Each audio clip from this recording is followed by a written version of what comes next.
Hello friends, welcome to the clear commerce concept, जहां हम आपको कॉमर्स के सभी कॉन्सेप्ट सिंपल और आसानी से समझाते हैं। चलिए शुरू करते हैं थ्योरी बेस ऑफ अकाउंटिंग, जिसका पहला टॉपिक है प्रिंसिपल ऑफ अकाउंटिंग।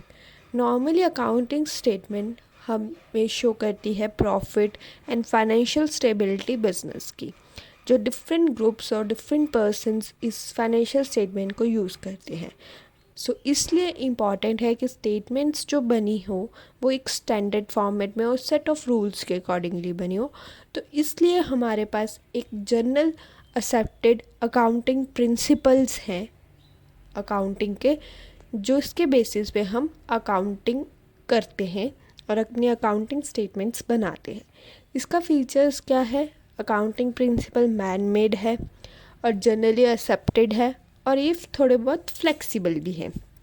अब जनरली एक्सेप्टेड अकाउंटिंग प्रिंसिपल क्या है? एक रूल्स और गाइडलाइंस लिखी हुई हैं जिसके बेसिस पे हम रिकॉर्डिंग और रिपोर्टिंग करते हैं अपनी बिजनेस ट्रांजैक्शंस को, जिसके कारण एक standard format of financial statement बने, जिससे ईज़िली हम अपने फाइनेंशियल स्टेटमेंट को चेक कर सके। एक स्टैंडर्ड होगा तभी सभी पर्सन को एक जैसी दिखेगी, हम तभी कंपैरिजन कर पाएंगे, जो हमने पहले भी पढ़ा था। तो इसलिए एक ये जो जनरल एक्सेप्टेड अकाउंटिंग प्रिंसिपल एक कॉन्सेप्ट और कन्वेंशन है जो जनरली सभी अकाउंट्स वाले यूज़ करते हैं। ठीक है, ये हमारा एक बेसिक स्टार्ट है। फिर उसके बाद बेसिक अकाउंटिंग कॉन्सेप्ट्स जो हमें इस पे लगाने हैं अपने अकाउंटिंग में, वो हम पढ़ेंगे। जो फंडामेंटल आइडिया है, बेसिक एग्जाम्पशंस है या थ्योरीज और प्रैक्टिस है फाइनेंशियल अकाउंटिंग में हमने जो यूज़ करनी है, वो हम पढ़ते हैं। जो पहला कॉन्सेप्ट है बिजनेस एंटिटी, हमने पहले भी पढ़ा था। बिजनेस एंटिटी क्या है? बिजनेस और ऑनर टू डिफरेंट पर्सन है, डिस्टिंक्ट और सेपरेट एंटिटी है। ठीक है, इसको हम बिजनेस एंटिटी तभी बोलते हैं। Two different owner and business entity is a two different person. ये कॉन्सेप्ट हुआ फर्स्ट। फिर नेक्स्ट है मनी मेजरमेंट। हम सिर्फ वो ही ट्रांजेक्शन्स रिकॉर्ड करते हैं जो हम मेज़र कर सके, एक्सप्रेस कर सके इन मॉनेटरी टर्म्स में, जो हमने बेसिक डेफिनेशन में भी इसको पढ़ा था। ठीक है, फिर नेक्स्ट हमारे पास है गोइंग कंसर्न। हम ये सोचते हैं कि जो हमारा बिजनेस है वो continue to carry out its operation indefinitely, मतलब काफ़ी टाइम तक वो अपना बिजनेस चलाएगा। ये नहीं कि आज हमने शुरू किया कल बंद हो जाएगा। इस बेसिस पे हम फाइनेंशियल स्टेटमेंट बनाते हैं। ठीक है, अकाउंटिंग पीरियड हुआ। पीरियड नॉर्मली कोई टाइम स्पैन को बोलते हैं हम, एक पीरियड है। नॉर्मली 12 मंथ्स का पीरियड होता है, ये आपको पता है। जो फाइनेंशियल स्टेटमेंट हम प्रिपेयर करते हैं वो एक अकाउंटिंग पीरियड की बताते हैं कि इस 12 महीने में इतना प्रॉफिट हुआ, इतना लॉस हुआ, या क्वार्टरली इतना हुआ, तो वो 3 मंथ्स का टाइम पीरियड होगा। तो वो हो गया अकाउंटिंग पीरियड। फिर आ गया कॉस्ट कॉन्सेप्ट। कॉस्ट कॉन्सेप्ट क्या है? कोई भी एसेट्स है वो हम रिकॉर्ड करेंगे बुक्स में on the basis of cost price, which include cost of acquisition, transportation, installation and making the asset ready for the use। Cost उसकी, जो हम एक एसेट की कॉस्ट लिखेंगे तो उसमें क्या क्या होगा, क्या जो हमने उसको एक्वायर करने के लिए तो पे दिया है वो भी है, पर उसको यहाँ से कहीं और से लाने में, फैक्ट्री तक में कितना खर्चा हुआ वो भी उसमें आएगा।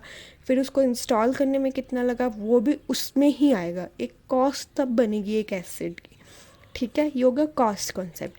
फिर नेक्स्ट है ड्यूल एस्पेक्ट कॉन्सेप्ट, जो हमारा बेसिस है अकाउंटिंग का, कि कोई भी ट्रांजैक्शन है उसका एटलीस्ट 2 अकाउंट्स अफेक्ट करते ही करते हैं। हाँ, कोई भी ट्रांजैक्शन हुआ उसमें हम जब रिकॉर्डिंग करेंगे तो उसमें 2 अकाउंट तो एटलीस्ट अफेक्ट करेंगे, 2 से ज़्यादा भी हो सकता है। जब हम एंट्रीज सीखेंगे करेंगे तब हम पढ़ेंगे उसके बारे में, पर एटलीस्ट 2 तो होगा ही होगा। इसलिए हम उसको ड्यूल एस्पेक्ट ऑफ कॉन्सेप्ट बोलते हैं। जैसे हो गया डेबिट क्रेडिट, जो हम पढ़ेंगे आगे सीखेंगे, और वो ड्यूल एस्पेक्ट ऑफ अकाउंटिंग होता है कि ये फंडामेंटल है। और फंडामेंटल अकाउंटिंग इक्वेशन इस बेसिस पे क्या है, एसेट जो है हमारे वो इक्वल्स जो होंगे लाइबिलिटी प्लस कैपिटल। जब हम बैलेंस शीट देखेंगे तब उसमें हम देखेंगे कैपिटल, लाइबिलिटी साइड कैपिटल आती है, लाइबिलिटीज़ आती है, और एसेट साइड एसेट्स आते हैं। तो ये इक्वेशन है जो अकाउंटिंग इक्वेशन है, जो बेसिक अकाउंटिंग इक्वेशन वो है asset is equal to liability plus capital, जो ये हमारा बेसिक अकाउंटिंग कॉन्सेप्ट है। फिर अगर रेवेन्यू रिकग्निशन, हम रेवेन्यू को रिकॉर्ड करते हैं ओनली जब वो रिलाइज्ड हो या रिलायबल हो, एक्चुअली हमें हो कि हाँ ये हमें मिलेगा इन फ्यूचर, तभी हम उसको रिकॉर्ड करेंगे, अदरवाइज नहीं रिकॉर्ड करेंगे। फिर अगर मैचिंग कॉन्सेप्ट क्या है कि हमें अपना एक्यूरेट रिजल्ट बताने के लिए बिजनेस का, हमें जो रेवेन्यू अर्न किया उसके अगेंस्ट क्या क्या कॉस्ट एसोसिएटेड है उस दैट पीरियड में रिकॉर्ड करने के वो बोलेंगे मैचिंग कॉन्सेप्ट, जिससे हमारे एक्यूरेट रिजल्ट्स हो, ना कि रेवेन्यू हम अभी रिकॉर्ड कर रहे हैं उसके अगेंस्ट कॉस्ट कभी बाद में कर रहे हैं, या कॉस्ट हमने अभी रिकॉर्ड कर दी रेवेन्यू बाद में कर रहे हैं, ऐसा नहीं होना चाहिए। फिर अगर फुल डिस्क्लोजर का मतलब हुआ कि सारी मटेरियल फैक्ट्स हो गए या रिलेवेंट इंफॉर्मेशंस होगी, वो सारी चीज़ें फुल्ली कम्प्लीटली डिस्क्लोज हो फाइनेंशियल स्टेटमेंट में, जिससे हमें जो एंड यूज़र्स को यूज़फुल इंफॉर्मेशन फुल्ली मिल सके। सो ये ज़रूरी है, चाहे in the form of footnote हो या नोट्स टू अकाउंट्स हो, ये हम आगे पढ़ेंगे जब बैलेंस शीट बनाएंगे कि बैलेंस शीट का क्या क्या पार्ट होता है, फाइनेंशियल स्टेटमेंट का क्या क्या पार्ट होता है, वो ये हम सारी चीज़ें पढ़ेंगे। फिर अगर कॉन्सेप्ट ऑफ कंसिस्टेंसी क्या है?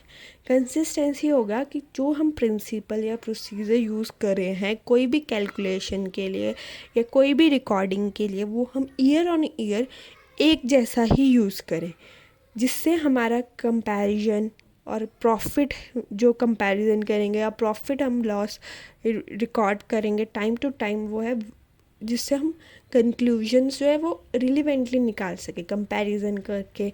अगर हमने एक तरह से ही वे, अब हम आगे जाके पढ़ेंगे डिफरेंट वेज होते हैं रिकॉर्डिंग करने के, फिर एक अगर हमने प्रिंसिपल यूज़ किया तो वही प्रिंसिपल हम नेक्स्ट ईयर भी करें, तभी हमें फ़ायदा होगा वो रिकॉर्डिंग्स बनाने के लिए। फिर कंजर्वेटिविज़म क्या है? कभी भी हमें प्रॉफिट को ओवर स्टेटेड रिकॉर्ड नहीं करना चाहिए। मतलब अभी हमें प्रॉफिट नहीं हुआ तब तक हमें वो रिकॉर्ड नहीं करना चाहिए, बट लॉसेस को हमेशा हमने जो है वो रिकॉर्ड करना है, चाहे हमें एक्चुअल हुआ है चाहे नहीं हुआ। पर जो अनरियलाइज्ड गेन्स है उसको हमें इग्नोर करना चाहिए, बट अनरियलाइज्ड लॉसेस है वो हमेशा रिकॉर्ड ही करने चाहिए। ठीक है, ये होगा कंजर्वेटिज्म। फिर आगे मटीरियलिटी, सारे मटेरियल फैक्ट्स को कंसीडर करना चाहिए जब हम अकाउंटिंग करेंगे, जिससे जो है इन डिसीज़न, अगर हमने मटेरियल इंफॉर्मेशन या फैक्ट्स हमने रिकॉर्ड की होगी तो जिससे जो डिसीज़न लेगा इन्वेस्टर या creditor according to the financial statement, वो क्लियरली ले पाएगा और उसका वो करेक्ट डिसीज़न होगा। अगर कोई मटेरियल फैक्ट रह जाए तो वो डिसीज़न जो है किसी भी पर्सन का वो रिलायबल नहीं होगा। फिर ऑब्जेक्टिविटी के बायस नहीं होना चाहिए, अनबायस्ड होना चाहिए फाइनेंशियल ट्रांजैक्शंस।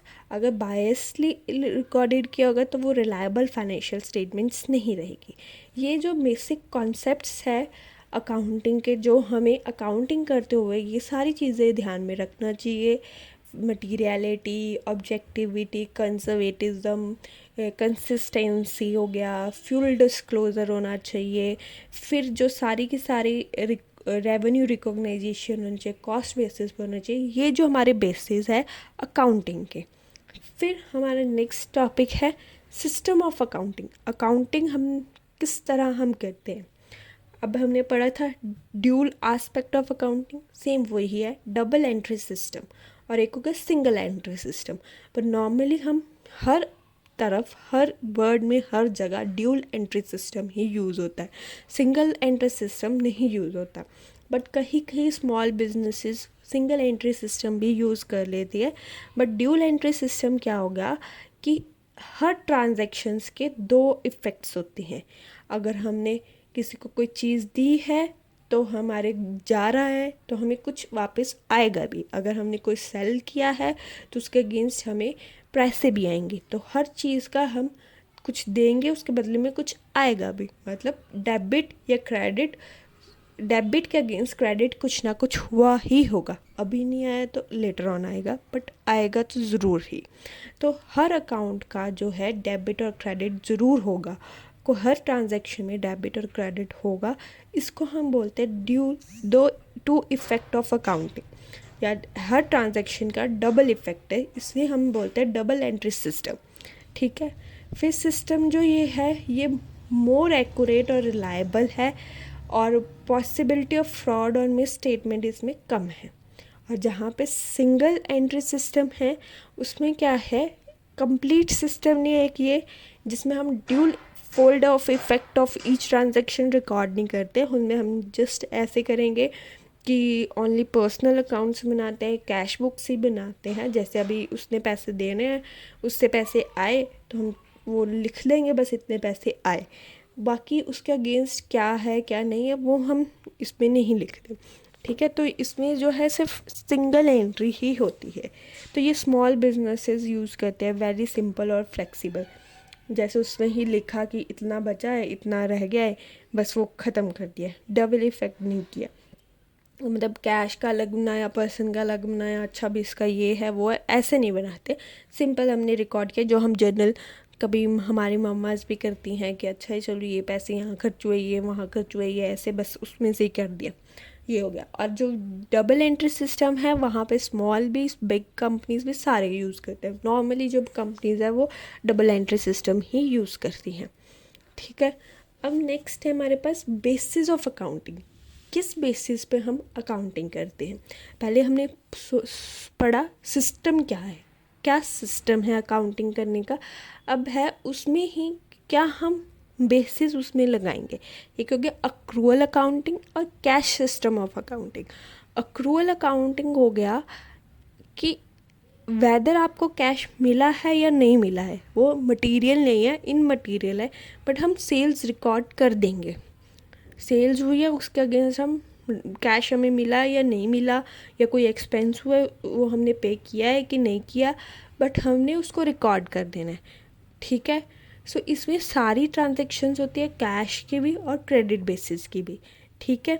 बट जहाँ पे कैश सिस्टम ऑफ अकाउंटिंग है वहाँ पे हम रेवेन्यू रिकॉर्ड तभी करेंगे जब हमें एक्चुअली कैश मिलेगा।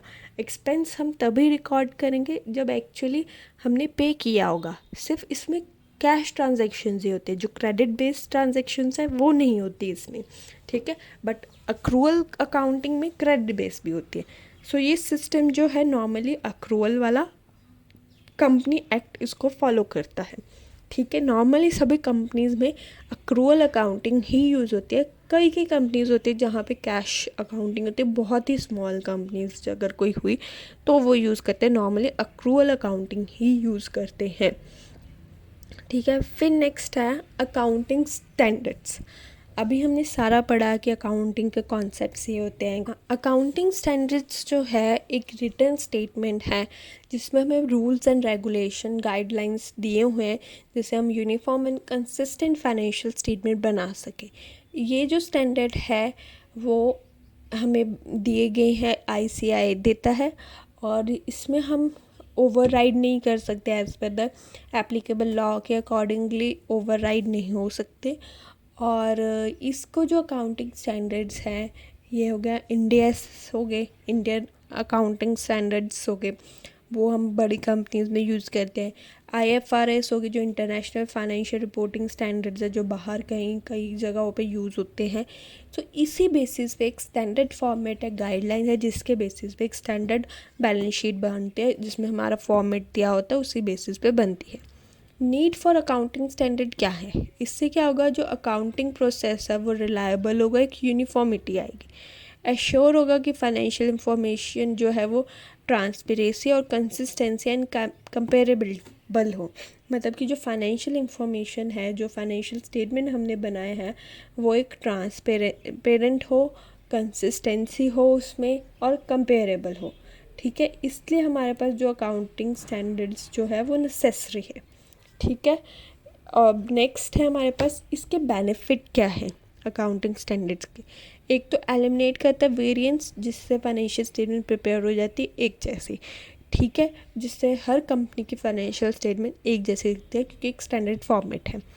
फिर इसमें जो डिस्क्लोजर्स बोले गए हैं, जिस एज़ पर हमारे रिक्वायरमेंट के अकॉर्डिंगली, इन्वेस्टर्स के रिक्वायरमेंट के अकॉर्डिंग, पर एज़ पर लॉ नहीं होते कि लॉ में वो नहीं बोले होते, बट अकाउंटिंग स्टैंडर्ड्स में बोले हुए हैं।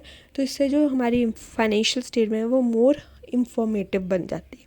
फिर हो गया ये फैसिलिटेट करते हैं कंपैरिजन इंट्रा कंपनी में या इंटर कंपनी में, जिससे हम कंपैरिजन कर सकें क्योंकि एक स्टैंडर्ड फॉर्मेट होता है। फिर लिमिटेशन क्या है, ये जो है ये अकाउंटिंग ट्रीटमेंट जो है डिफ़िकल्ट है, अकाउंटिंग स्टैंडर्ड जो है डिफ़िकल्ट टू अप्लाई, बिकॉज हर एक की चॉइस कोई अपनी अपनी अकॉर्डिंगली होती है, तो ये डिफ़िकल्ट हो जाता है। फिर बहुत ही रिजिड है, फ्लेक्सिबल नहीं है, और इसको ना ही हम ओवरराइड कर सकते हैं, ठीक है। ये होगा हमारी लिमिटेशंस, ठीक है, ये होगा अकाउंटिंग स्टैंडर्ड्स। फिर हम पढ़ेंगे टैक्सेस। हमारे पास दो टाइप के टैक्सेस होते हैं, एक direct and indirect. Direct tax है जिसका डायरेक्ट इफेक्ट पड़ता है उस पर्सन पे ही जो टैक्स पे कर रहा है, जैसे हो गया इनकम टैक्स, उस पर्सन पे ही उसका बर्डन पड़ेगा। इनडायरेक्ट टैक्स हो गया जो पर्सन पे कर रहा है उस पर उसका बर्डन नहीं पड़ेगा, बट थर्ड पर्सन पे पड़ेगा उसका बर्डन। जैसे पहले सेंट्रल और स्टेट में थे, सर्विस टैक्स थे, एक्साइज ड्यूटी थी, कस्टम थे, वैट थी, एंट्री टैक्स थे, ऑक्ट्राई थी, लग्जरी टैक्स थे। अब वो सभी को रिप्लेस करके जीएसटी हो गया, ठीक है। कस्टम है नो डाउट, बट कहीं कहीं जगह कस्टम में भी जीएसटी ही रिप्लेस कर दिया, एक्साइज भी है बट कहीं कहीं जगह जीएसटी ही आ गया है, ठीक है। फिर हमारे पास हो गया जीएसटी क्या है, गुड्स एंड सर्विस टैक्स, जो एक इनडायरेक्ट टैक्स है, गुड्स और सर्विसेज पे लगता है। इसका बेसिक जो हमने जब आया था तभी हमें पता था, तभी इन्होंने क्या बोला था, वन नेशन वन टैक्स। अभी सारे टैक्सेस को सर्विस, सर्विस, एक्साइज हो गया, कस्टम हो गया, वैट हो गया, सबको इन्होंने मर्ज कर दिया, एक टैक्स बना दिया एक नेशन का, जो है जीएसटी। ये मल्टी स्टेज टैक्स है और डेस्टिनेशन बेसिस पे ही ये लगता है, ठीक है। जहाँ पे हमने सप्लाई की है, जहाँ पे गुड्स गए हैं, उस बेसिस पे लगता है, और ये पूरे इंडिया में लगता है, ठीक है। अब ये 3 टाइप्स के हैं, CGST, SGST, IGST। CGST हो गया central goods and service tax, जो सेंट्रल गवर्नमेंट लेवी करती है, जैसे इंट्रा स्टेट मूवमेंट में जब एक ही इन स्टेट में गुड्स सप्लाई हो रहे हो। फिर SGST टैक्स है जो है वो state goods and service tax, जो एक ही अगर with in the state he supply हो रहा है तो इसमें 2 लगेगा, CGST और SGST दोनों लग के ही बनेगा टैक्स। बट IGST लगेगा जब एक स्टेट से दूसरे स्टेट में जब गुड्स आ रही होगी, तो उसको हम बोलेंगे integrated goods and service tax, ठीक है। ये 3 टाइप्स के जीएसटी है, जो बेसिक ये नॉलेज है जीएसटी की।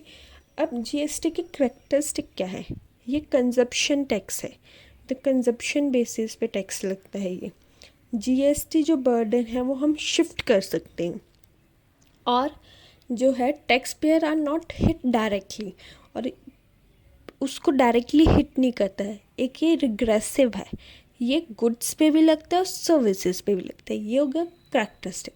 अब जीएसटी के बेनिफिट्स क्या हैं, एक ये सिंपल वे है, टैक्स डूइंग बिजनेस के लिए सिंपल कर दिया है, और टैक्स अवॉइडेंस रिड्यूस हो गया इसके कारण, और जो टैक्स ऑन टैक्स लगता था वो एलिमिनेट हो गया, जिससे कॉस्ट ऑफ गुड्स थोड़ी कम होगी है, और ये स्ट्रेट फॉरवर्ड, सिस्टमैटिक और प्रेडिक्टेबल है सिस्टम, ठीक है। तो ये था हमारा लास्ट टॉपिक। आई होप आपको ये सब कुछ अच्छा समझ आया होगा। Thank you for watching.